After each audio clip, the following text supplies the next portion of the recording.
Hello, everyone, and welcome to a new installment of AV Veterans Talk. I'm your host, Bob Alvis, and this week we're speaking with Lori Mowry from ProCare Hospice. Hello, Lori. How are you doing this morning? I'm good, thanks. How are you? Good stuff. I'm very good. Your full name for everybody out, listening, Lori.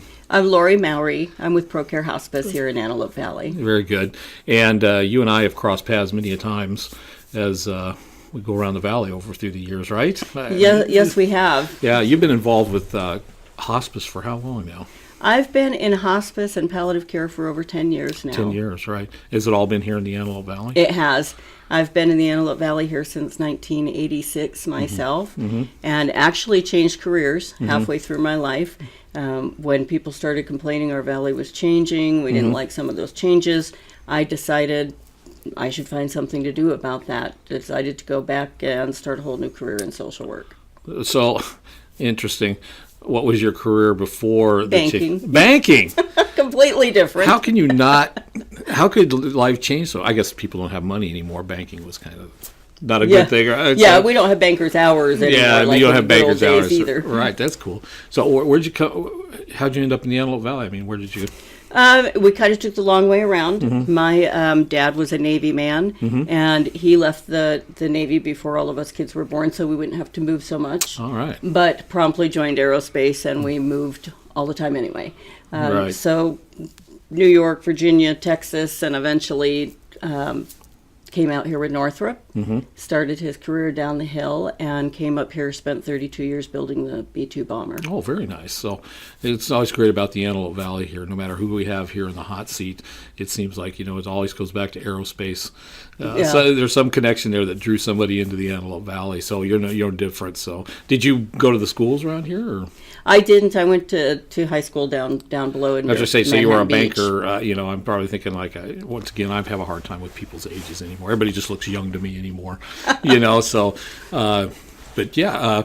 So the hospice thing. I realize you have military in your family. Your dad was Navy. I do. My dad was Navy. My grandfather was World War II, Patton's Army.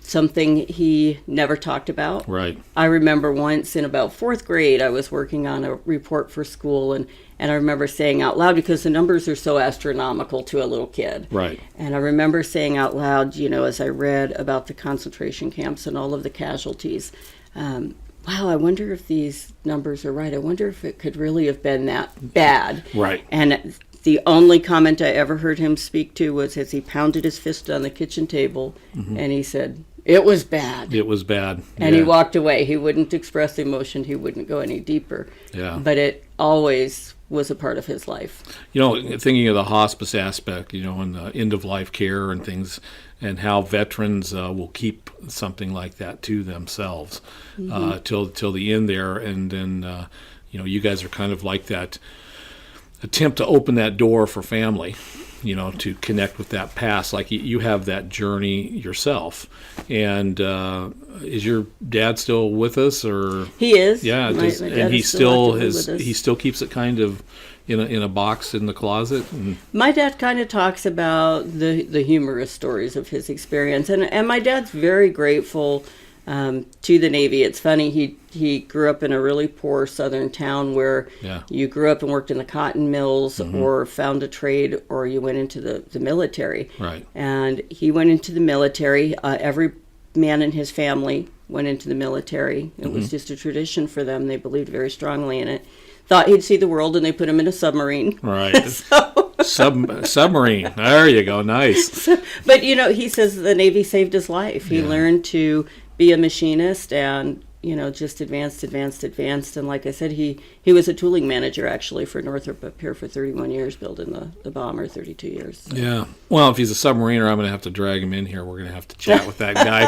He's probably got some good stories. He does. Yeah. That he wouldn't tell me till I was much older. Oh, I bet. So, and your grandfather, how long did you have your grandfather in? I was really lucky. He was almost 91 when he passed.